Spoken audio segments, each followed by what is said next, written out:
Hello everyone, welcome to this third module on the subject Kinematics of Machines.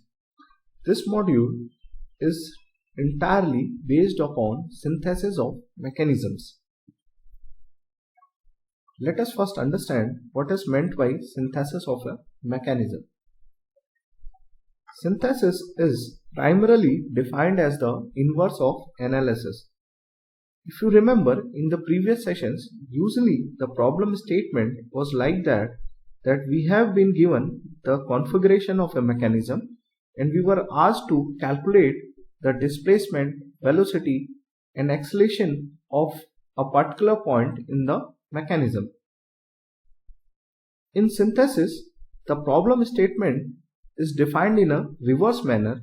That means here you are given a set of motion requirements. That means it may be possible that you have been provided certain values of displacement, velocity or acceleration of a certain point in the mechanism, and you are required to calculate the configuration of the mechanism, or you can say you are simply required to calculate the dimensions of various links in the mechanism. Now we will break this further.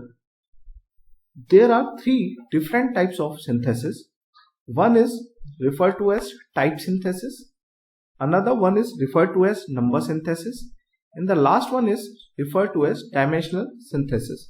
So in this module we are basically going to focus on this dimensional synthesis part, which is again divided into three components, that is function generation, path generation and motion generation. So we will go through each of these one by one. So let us first see what is type synthesis. So in type synthesis, usually we decide the type of mechanical element that will be required to transmit a specific motion. For example, if you want to transmit the torque from one shaft to another, you will require a gear element. Similarly, if you want to convert a rotary motion into a reciprocating motion and vice versa, you will require a cam and follower element. So this is usually referred to as type synthesis. Now we will talk about number synthesis. So number synthesis is simply the inverse of the mobility analysis of mechanisms. If you remember, in the mobility analysis we used to define Kirchhoff criteria, right? And we have been provided with certain number of joints and links in the mechanism, and we are required to calculate the degree of freedom of that particular mechanism. Here again the reverse thing is going to happen. That means it may happen that for a particular problem you are given the degree of freedom of the mechanism, or let us say that this is the motion requirement that you have to satisfy. The mechanism which you are going to design, it should have a certain degree of freedom, and in that case you are required to determine the number of links and joints in the mechanism. Now let us take one example of number synthesis. So we have the Kirchhoff criteria here, you can see it. Now we are given, let us say we are asked to design a mechanism with degree of freedom equal to 1. Now here we substitute simply f equal to 1 and use the Kirchhoff criteria to arrive at this particular relation.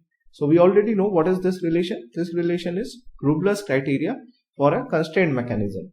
Now here you see that we can define several pairs of n comma j, right, which satisfy this criteria, and that will be our required mechanism with single degree of freedom. So let us see which combinations of n and j are possible. So you can see here that these combinations are possible: 2, 1, 4, 4, 6, 7, 8, 10 and so on. Now let us talk about dimensional synthesis. So as I already mentioned that in dimensional synthesis the problem statement will be to find out the dimension of links in the mechanism which are going to satisfy a given set of motion constraints. So we will come to this point, right, in more detail, and it will become more clear as we move further. Now again, the dimensional synthesis, it can be broken down into three components. The first one is function generation, the second one is path generation, the third one is motion generation. Let us go through each of them one by one and let us see what exactly are they. So first let us talk about function generation. So as the name itself indicates that in function generation, the mechanism will be required to design in such a manner that the motion of input and output link, they will be correlated through certain arbitrary function. Let us try to understand this thing through one example. So you have a 4-bar mechanism A, B, C, D. You can see here. Now let us see if this input link is moves through an angle theta, the output link CD, it moves through an angle phi. Now as per function generation, this phi, it should be basically a function of theta. It can be interpreted in an alternative manner also. Let us consider that you have a point right on this input link B. Now as this input link AB, it moves through angle theta, this point it gets displaced through certain distance x. Now corresponding to that, the point, right, corresponding to this point only, right, the point on the output link CD, it gets displaced through certain distance y. Now the alternative way to express a function generation problem is basically this y, it should be a function of x. Now let us move to another component, which is path generation. So again here the name clearly indicates that in a path generation problem, what is going to happen, there will be a point on the coupler link and this point, it will be guided through a prescribed path. Again let us understand this thing through one example. So you can see here we have a mechanism A, B, C, D, and this point E is a point on the coupler link BC. Now in a path generation problem, with the motion of this input link AB, this point E on the coupler link, it should trace a specified path. In this case, for example, this specified path is an ellipse. Now if you consider a real life example, you can take the problem of an excavator. Here you can see that the links, the arms of the excavator, right, they are constrained in such a fashion that this bucket, it is moving in a prescribed path to dig soil from the earth. Now the last problem is that of motion generation. In motion generation, again the coupler link of the mechanism, it is guided along a prescribed path.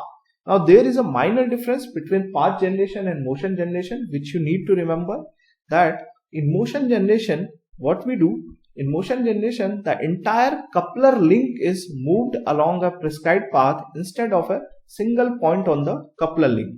Now let us understand this thing through one example. So again you have a 4-bar mechanism ABCD, where you can see this BCE is the coupler link. Now in motion generation problem, this entire coupler link BCE, it is being guided along a prescribed path. So let us understand this thing through a real life example. So we can take the example of the garage door. Here you can see the door of this garage, that means this red link, it is entirely moving along a prescribed path for closing and opening the garage. Now usually we have two methods of synthesis. One is the graphical method, another is the analytical method. Again the graphical method, it is divided into two parts. One is the pole method, another is the inversion method. And in analytical method, similar to the analysis, we are going to form loop closure vector equations and we are going to solve that to get the dimensions of the links. So these two methods we will be discussing in detail in the next few sessions. With this, I would like to conclude this session. Thank you.